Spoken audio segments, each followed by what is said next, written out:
And therefore, we cannot win this election.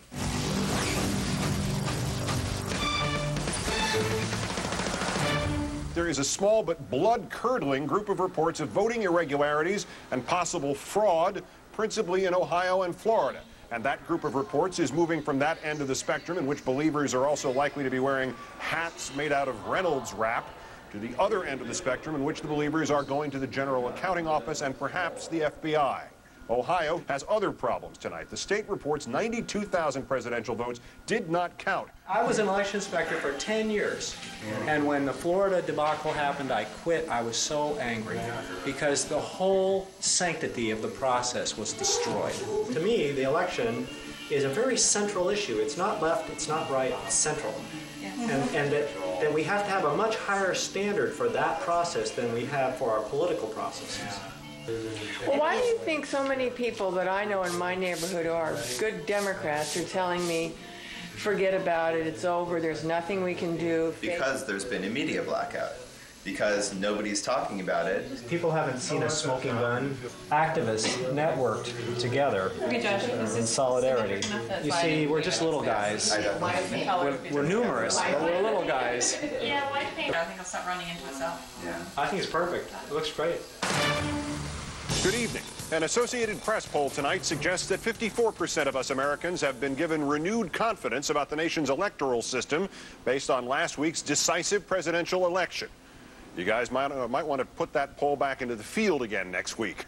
The mainstream newspaper, the Cincinnati Enquirer, reports that officials in Warren County, Ohio, that's 20 miles northeast of Cincinnati, locked down their administration building last Tuesday night to prevent anybody from observing the vote count. Moreover, the secrecy, unique among all 88 of Ohio's counties, was attributed to concerns about potential terrorism. Warren County's polls were among the last in Ohio to close, thus among the last to report, and thus among the votes that clinched the state and the election for President Bush. And the Ohio numbers are straightforward compared to Florida. Baker County, Florida, on the Georgia border, for instance, 69% of voters registered Democrats, 24% Republicans. Yet President Bush got 7,738 votes and Senator Kerry just 2,180. In Holmes County, in the Panhandle, 7 Democrats for every 2 Republicans in the district. Bush beat Kerry 6,410 to 1,810. In Dixie County, 77.5% registered Democrats, Bush 4,433, Kerry 1959. Lafayette County, 83% Democratic, Bush 2,460, Kerry 845.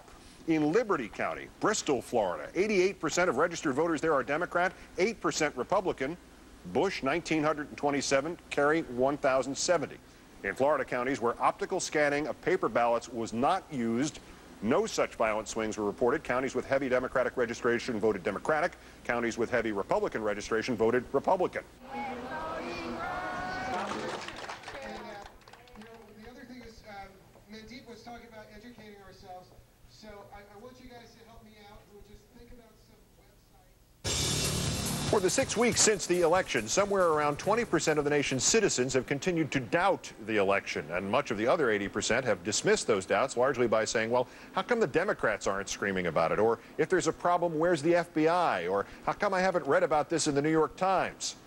Our third story in the countdown today, the New York Times reported that the senior Democrat on the House Judiciary Committee was asking the FBI to investigate what he called inappropriate and likely illegal election tampering in Ohio. That affidavit by Cheryl Eaton, a Democrat, contends that last Friday, in advance of the recount in Ohio, an employee of the company that made the vote counting software used in their county returned there, and according to Conyers' letter to the FBI, he modified the computer tabulator, learned which precinct was planned to be the subject of the initial test recount, and made further alterations based on that information, and advised the election officials how to manipulate the machinery so that the preliminary hand recount matched the machine count. Congressman Conyers had told...